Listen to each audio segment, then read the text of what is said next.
Hi friends, నేను మీ Balamurali Krishna. Welcome to RBM tech. Windows performance అనేది స్లోగా ఉన్నా లేదా ల్యాగ్ అవుతూ ఉన్నా ఈ వీడియోలో మనం కొన్ని టిప్స్ గురించి అయితే తెలుసుకుందాము. సో మీరు ల్యాప్టాప్ యూస్ చేస్తున్నా లేదా డెస్క్టాప్ యూస్ చేస్తున్నా ఏదైతే విండోస్ ఆపరేటింగ్ సిస్టమ్ ఉందో దాంట్లో మీరు ట్రిక్స్ అయితే యూస్ చేయొచ్చు అనమాట. సో మీకు పర్ఫార్మెన్స్ అనేది ఇంక్రీజ్ అయితే ఉంటుంది. సో వీడియో స్టార్ట్ చేసే ముందు ఒక చిన్న రిక్వెస్ట్ ఫ్రెండ్స్, ఇప్పటివరకు మీరు మన ఛానల్ సబ్స్క్రైబ్ చేయకపోతే వీడియో కింద కనిపిస్తుంది సబ్స్క్రైబ్ బటన్ క్లిక్ చేసి సబ్స్క్రైబ్ చేయండి. అండ్ అలానే పక్కనే ఉన్న బెల్ ఐకాన్ కూడా యాక్టివేట్ చేయండి. సో ఇంకా లేట్ చేయకుండా వీడియోని అయితే స్టార్ట్ చేద్దాం. సో ఫ్రెండ్స్, ఫస్ట్ మనం చెక్ చేయాల్సింది ఏంటంటే స్టార్టప్ యాప్స్ అనమాట. సో స్టార్టప్ యాప్స్ అంటే మనం ఎప్పుడైనా ఏదైనా అప్లికేషన్ ఇన్స్టాల్ చేసినప్పుడు సో కొన్ని అప్లికేషన్స్ ఎలా ఉంటాయంటే మన ల్యాప్టాప్ బూట్ అయ్యే టైంలోనే అప్లికేషన్ ప్రాసెస్ అనేది స్టార్ట్ అయిపోతుంది. అంటే మనం ఎప్పుడైతే ల్యాప్టాప్ షట్ డౌన్ చేసి ఓపెన్ చేస్తామో ఆ ఓపెనింగ్ టైంలోనే అప్లికేషన్ అనేది బ్యాక్గ్రౌండ్లో స్టార్ట్ అవుతుంది అనమాట. సో ఇలా అవటం వల్ల మనకి ఓపెనింగ్ స్పీడ్ అనేది కొంచెం తక్కువ అయితే ఉంటుంది. ఇలాంటి స్టార్టప్ యాప్స్ కోసం మనం వాటిని డిసేబుల్ అయితే చేసుకోవచ్చు. సో అంటే మన అవసరం లేని వాటిని డిసేబుల్ అయితే చేయొచ్చు. సో దీనికోసం మనం ఏం చేయాలంటే మన టాస్క్ బార్లో రైట్ క్లిక్ అయితే చేయండి. రైట్ క్లిక్ చేస్తే మనకి టాస్క్ మేనేజర్ అయితే కనపడుతుంది. సో ఇలా కాదు అనుకోండి, మీరు విండోస్ మీద క్లిక్ చేసి టాస్క్ మేనేజర్ అని అయితే సెర్చ్ చేయొచ్చు. సో టాస్క్ మేనేజర్ని అయితే ఓపెన్ చేయండి. ఓపెన్ చేసిన తర్వాత మనకి స్టార్టింగ్లో ఇంటర్ఫేస్ అయితే ఈ విధంగా కనపడుతుంది. సో ఇక్కడ టాప్ లెఫ్ట్లో 3 లైన్స్ అయితే కనపడుతున్నాయి కదా. సో ఈ 3 లైన్స్ మీద అయితే క్లిక్ చేయండి. క్లిక్ చేసిన తర్వాత స్టార్టప్ యాప్స్ అని అయితే కనపడుతుంది. సో ఈ స్టార్టప్ యాప్స్ మీద క్లిక్ చేయండి. సో క్లిక్ చేయగానే మనకి స్టార్టప్ యాప్స్ ఏవైతే రన్ అవుతున్నాయో అవి కనబడతాయి. సో ఇక్కడ స్టేటస్ కనబడుతుంది కదా, ఈ స్టేటస్ మీద మనం ఒకసారి క్లిక్ అయితే చేయాల్సి ఉంటుంది. సో ఇలా చేస్తే మనకి డిసేబుల్డ్ అండ్ ఎనేబుల్డ్ యాప్స్ అనేవి ఆర్డర్లో అయితే కనబడతాయి.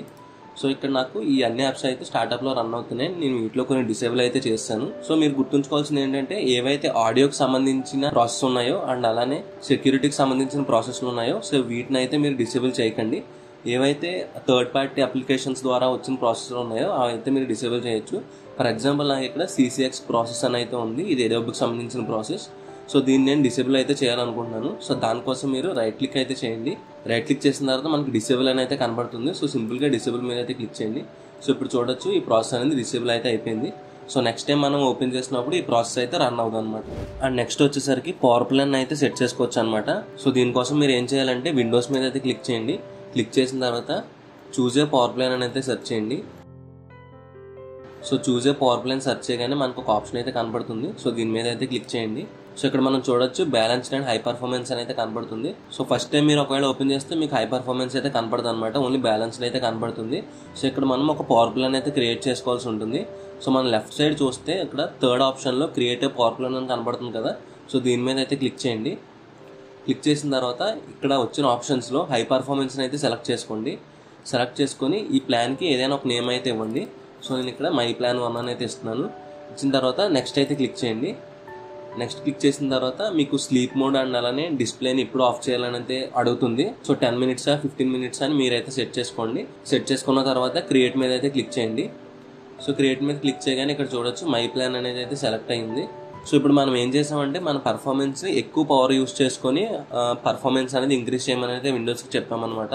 బట్ ఇలా చేస్తే మీరు గుర్తుంచుకోవాల్సింది ఏంటంటే పవర్ అనేది ఎక్కువ కన్జ్యూమ్ అవుతుంది. అంటే బ్యాటరీ అనేది ఫాస్ట్గా అయితే డ్రైన్ అయిపోతుంది. సో మీరు ఎప్పుడైనా వీడియో ఎడిటింగ్ కానీ లేదా గేమ్స్ కానీ ఆడుకునేటప్పుడు ఈ పర్ఫార్మెన్స్ మోడ్కి అయితే వచ్చి హై పర్ఫార్మెన్స్ని అయితే సెట్ చేసుకోండి. నార్మల్ యూసేజ్కి అయితే మీరు మళ్ళీ బ్యాలెన్స్లోకి అయితే షిఫ్ట్ అయిపోండి. అండ్ మనం నెక్స్ట్ చేయాల్సింది డీఫ్రాగ్మెంట్ అనమాట. సో హార్డ్ డ్రైవ్స్ని డీఫ్రాగ్మెంట్ అయితే చేస్తాము. సో ఇది ఓన్లీ ఎవరికి అప్లికబుల్ అంటే ఎవరి ల్యాప్టాప్లో అయితే HDD ఉందో వాళ్ళు మాత్రమే ఈ ప్రాసెస్ చేయాలి. అలా కాకుండా మీ ఆపరేటింగ్ సిస్టమ్ అనేది SSDలో ఇన్స్టాల్ అయ్యి ఉంటే మీకు ఈ ప్రాసెస్ అయితే అవసరం లేదనమాట. సో ఓన్లీ HDD యూజర్స్ మాత్రమే ఈ ప్రాసెస్ అయితే చేయాలి. సో దీనికోసం మీరు విండోస్ ఓపెన్ చేసి డీఫ్రాగ్మెంట్ అని అయితే సెర్చ్ చేయండి. సో డీఫ్రాగ్మెంట్ అని సెర్చ్ చేయగానే మనకి డీఫ్రాగ్మెంట్ అని ఆప్టిమైజ్ డ్రైవ్స్ అయితే కనబడుతుంది. సో దీని మీద క్లిక్ చేయండి. క్లిక్ చేసిన తర్వాత మీ ఆపరేటింగ్ సిస్టమ్ ఏ డ్రైవ్లో ఉందో ఆ డ్రైవ్ని అయితే సెలెక్ట్ చేసుకోండి. సెలెక్ట్ చేసుకున్న తర్వాత ఆప్టిమైజ్ మీద అయితే క్లిక్ చేయండి. సో ఇప్పుడు మనకి డీఫ్రాగ్మెంటేషన్ అయితే స్టార్ట్ అయిపోతుంది అనమాట. సో ఇది కంప్లీట్ అవ్వడానికి కొంచెం టైం అయితే పడుతుంది. సో డీఫ్రాగ్మెంటేషన్ వల్ల యూజ్ ఏంటంటే మీకు ఎగ్జాంపుల్గా చెప్పాలంటే మనం ఒక వీడియో ఎడిటింగ్ అయితే చేస్తాం అనుకోండి. సో ఇప్పుడు నాకు ఆ వీడియోలోకి ఫుటేజ్ అంతా కావాలి. సో ఫుటేజ్ అనేది నేను డిఫరెంట్ ఫోల్డర్స్లో లేదా డిఫరెంట్ డైరెక్టరీస్ నుండి ఫుటేజ్ అయితే తీసుకున్నాను. సో ఎప్పుడైనా మనం ఆ వీడియో ఎడిటింగ్ సాఫ్ట్వేర్ ఓపెన్ చేసినప్పుడు ప్రాజెక్ట్ ఓపెన్ అవడానికి కొంచెం టైం అయితే పడుతుంది అనమాట.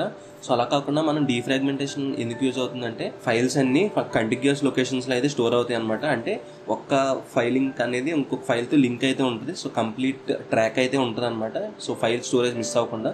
అండ్ మనం నెక్స్ట్ మాట్లాడుకోపోయేది వైరస్ గురించి. సో మీ దగ్గర సాఫ్ట్వేర్ బాగానే ఉంది అండ్ అలానే హార్డ్వేర్ కూడా హై కాన్ఫిగరేషన్ ఉంది, బట్ అయినా సరే మీ ల్యాప్టాప్ అనేది అంటే మీ విండోస్ అనేది ల్యాగ్ అవుతుంది అంటే మేబీ మీరు అక్కడ చెక్ చేయాల్సింది ఏంటంటే వైరస్ ఒకవేళ ఉందేమో అని చెక్ చేయాలి. సో దీనికోసం చాలా మంది ఏం చేస్తారంటే పెయిడ్ యాంటీవైరస్ సాఫ్ట్వేర్స్ ని కూడా క్రాక్ వెర్షన్ లో డౌన్లోడ్ చేసుకుని అయితే ఇన్స్టాల్ చేసుకుంటారు. బట్ అలా చేయాల్సిన అవసరం అయితే లేదు. మనకి విండోస్ లో విండోస్ సెక్యూరిటీ అనేది ఒక ఫీచర్ అయితే ఉందన్నమాట. So most of the virus ని ఈ డిఫెండర్ అయితే స్టాప్ చేస్తుంది. సో బట్ మీరు ఏం చేయాలంటే స్కాన్ అయితే షెడ్యూల్ చేసుకోవాలి, లేదా మీరు మాన్యువల్ గా అయినా స్కాన్ అయితే చేసుకోవచ్చు. సో ఇది ఎలా చేయాలో ఇప్పుడు చూద్దాము. సో దీనికోసం మీరు విండోస్ మీద అయితే క్లిక్ చేయండి. క్లిక్ చేసిన తర్వాత విండోస్ సెక్యూరిటీని అయితే సెర్చ్ చేయండి. సో విండోస్ సెక్యూరిటీ అని సెర్చ్ చేయగానే మనకి ఇలా కనబడుతుంది కదా ఈ ఐకాన్తో. సో దీని మీద అయితే క్లిక్ చేయండి. సో క్లిక్ చేయగానే మనకి సో అప్లికేషన్ అయితే ఇలా ఉంటుంది అనమాట. సో ఇది విండోస్ లో ఇన్బిల్ట్ గా వచ్చే విండోస్ డిఫెండరే. సో ఫస్ట్ మనం ఏం చేయాలంటే వైరస్ అండ్ థ్రెట్ ప్రొటెక్షన్ ఉంది కదా, సో దీని మీద అయితే క్లిక్ చేయండి. సో క్లిక్ చేసిన తర్వాత మనకి ఇక్కడ క్విక్ స్కాన్ అని అయితే కనబడుతుంది. సో క్విక్ స్కాన్ ఎప్పుడు యూజ్ అవుతుందంటే మన ల్యాప్టాప్లో ఇన్స్టాల్ అయ్యి ఉన్న సాఫ్ట్వేర్స్ మీద ఈ స్కాన్ అయితే పర్ఫామ్ అవుతుంది అనమాట. సో ఈ స్కాన్ అనేది కొంచెం ఫాస్ట్గానే అయితే కంప్లీట్ అవుతుంది.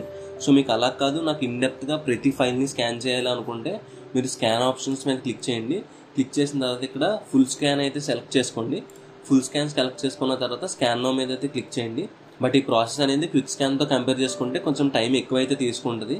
సో ఇంకా మీకు అడ్వాన్స్డ్ స్కాన్ కావాలనుకుంటే ఈ స్కాన్ అయిపోయిన తర్వాత మీరు Microsoft defender antivirus offline scan అని ఉంది కదా, సో ఇది సెలెక్ట్ చేసుకొని స్కాన్ నో అయితే క్లిక్ చేయండి. సో ఇలా చేసినప్పుడు మీ ల్యాప్టాప్ అనేది రీస్టార్ట్ అయితే అవుతుంది. సో రీస్టార్ట్ అయ్యి స్కాన్ ఆపరేషన్స్ అయితే పర్ఫామ్ అవుతాయి అనమాట. సో ఈ విధంగా మనం విండోస్ సెక్యూరిటీని యూజ్ చేసి మన వైరస్ని అయితే డిలీట్ చేసుకోవచ్చు. బట్ మీరు గుర్తుంచుకోవాల్సింది ఏంటంటే వైరస్ అనేది ఆటోమేటిక్గా అయితే ఇన్ఫెక్ట్ అవ్వదు. మీకు ఎగ్జాంపుల్గా చెప్పాలంటే మీరు ఏదైనా క్రాక్డ్ సాఫ్ట్వేర్స్ యూజ్ చేయాలనుకుంటే అంటే ప్రీ యాక్టివేటెడ్ సాఫ్ట్వేర్స్ యూజ్ చేయాలనుకున్నప్పుడు మీరు థర్డ్ పార్టీ సైట్స్ నుండి ఆ ఫైల్ని అయితే డౌన్లోడ్ చేస్తారు. సో ఆ ఫైల్ అనేది మనకి ఆ ఫైల్లో ఎలాంటి మాల్వేర్ ఉందో మనం అయితే కనిపెట్టలేము అనమాట. సో ఇలాంటి టైంలో మనకి వైరస్ ఎఫెక్ట్ అయ్యే ఛాన్స్ అయితే ఉంది. సో మీరు ఏదైనా డౌన్లోడ్ చేసుకుంటున్నా లేదా ఇన్స్టాల్ చేసేటప్పుడు అది ట్రస్టెడా కాదని ఒకసారి అయితే చెక్ చేసుకోండి. మాక్సిమం అఫీషియల్ వెబ్సైట్స్ నుండి డౌన్లోడ్ చేసుకోవడానికి అయితే ట్రై చేయండి. అండ్ అలానే ల్యాప్టాప్ పర్ఫార్మెన్స్ బాగుండడానికి మనం విండోస్ అప్డేట్ అయితే చేసుకో ఉండాలన్నమాట. సో మన మొబైల్లో అయితే అప్డేట్ అయినట్టు నోటిఫికేషన్ అయితే వస్తుంది, బట్ విండోస్లో మ్యాక్సిమం ఆఫ్ ద టైమ్స్ మనకి నోటిఫికేషన్ అయితే రాదు. సో మనం మాన్యువల్గా అప్డేట్స్ని అయితే చెక్ చేసుకోవాల్సి ఉంటుంది. సో దీనికోసం మీరు విండోస్ అప్డేట్ అని అయితే సెర్చ్ చేయండి. సో చెక్ ఫర్ అప్డేట్స్ కనబడుతుంది కదా, సో ఇదైతే ఓపెన్ చేయండి. ఓపెన్ చేసిన తర్వాత మనకి ఇక్కడ రైట్ సైడ్లో చెక్ ఫర్ అప్డేట్స్ అని కనబడుతుంది. సో దీని మీద అయితే క్లిక్ చేయండి. ఇన్ కేస్ మీకు ఏదైనా అప్డేట్ ఉంటే మనకి ఇక్కడ డౌన్లోడ్ అండ్ ఇన్స్టాల్ అని అయితే కనపడుతుంది. సో సింపుల్గా మీరు డౌన్లోడ్ అండ్ ఇన్స్టాల్ అయితే క్లిక్ చేయండి. నెక్స్ట్ వచ్చేసరికి యానిమేషన్స్ అనమాట. సో మీ ల్యాప్టాప్ అసలు కంప్లీట్గా స్లోగా ఉంది లేదా కంప్లీట్గా ల్యాగ్ అయిపోతుంది అనుకుంటే మీరు మీ ల్యాప్టాప్లో ఉన్న యానిమేషన్స్ అన్నిటిని అయితే ఆఫ్ చేసేయచ్చు. సో యానిమేషన్స్ ఆఫ్ చేయడం వల్ల మనకి ఓన్లీ ప్రాసెస్ మీద అయితే ప్రియారిటీ ఉంటుంది అనమాట. బట్ ఈ ట్రిక్ అనేది అందరూ చేయాల్సిన అవసరం అయితే లేదు. ఎవరి ల్యాప్టాప్ అయితే బాగా స్లోగా ఉందో వాళ్ళైతే ట్రై చేయొచ్చు. సో దీనికోసం మీరు విండోస్ మీద అయితే క్లిక్ చేయండి.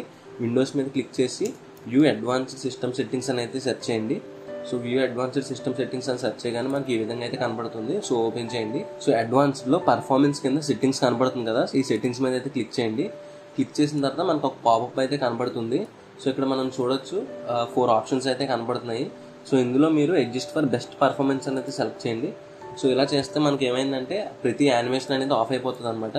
సో మీరు ఇక్కడ చూడొచ్చు, నేను అప్లై క్లిక్ చేయగానే కానీ యానిమేషన్స్ అన్నీ అయితే ఆఫ్ అయిపోయాయి. లైక్ ఇక్కడ డ్రాప్ షాడో కూడా కనిపించట్లేదు అండ్ ఇలా ఫేడ్ యానిమేషన్స్ ఇవన్నీ అయితే ఆగిపోతాయి. సో ఫ్రెండ్స్, ఇప్పటివరకు మనం సాఫ్ట్వేర్ రిలేటెడ్ కాంపోనెంట్స్ గురించి అయితే మాట్లాడుకున్నాము. సో ఇప్పుడు మనం హార్డ్వేర్ గురించి అయితే చూద్దాం. So me day to day tasks కూడా మీ ల్యాప్టాప్ అనేది స్లోగా ఉంటే మీరు మీ హార్డ్వేర్ని అప్గ్రేడ్ అయితే చేసుకోండి.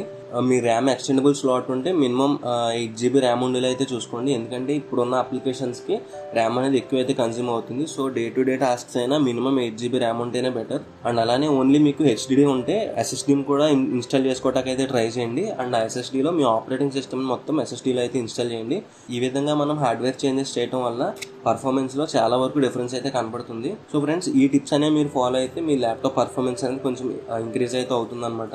సో ఇవన్నీ అప్లై చేసిన తర్వాత మీ ల్యాప్టాప్ పర్ఫార్మెన్స్ ఎలా ఉందని కింద కామెంట్ సెక్షన్లో కామెంట్ అయితే చేయండి. అండ్ ఈ వీడియో మీకు యూస్ఫుల్గా అనిపిస్తే మీ ఫ్రెండ్స్ అండ్ ఫ్యామిలీకి షేర్ చేయండి. అండ్ వీడియో నచ్చితే మాత్రం లైక్ చేయండి. అండ్ ఇప్పటివరకు మీరు మన ఛానల్ సబ్స్క్రైబ్ చేయకపోతే వీడియో కింద కనిపిస్తుంది సబ్స్క్రైబ్ బటన్ క్లిక్ చేసి సబ్స్క్రైబ్ చేయండి. అండ్ అలానే పక్కనే ఉన్న బెల్ ఐకాన్ కూడా యాక్టివేట్ చేయండి. Thanks for watching my video. Meet in the next video.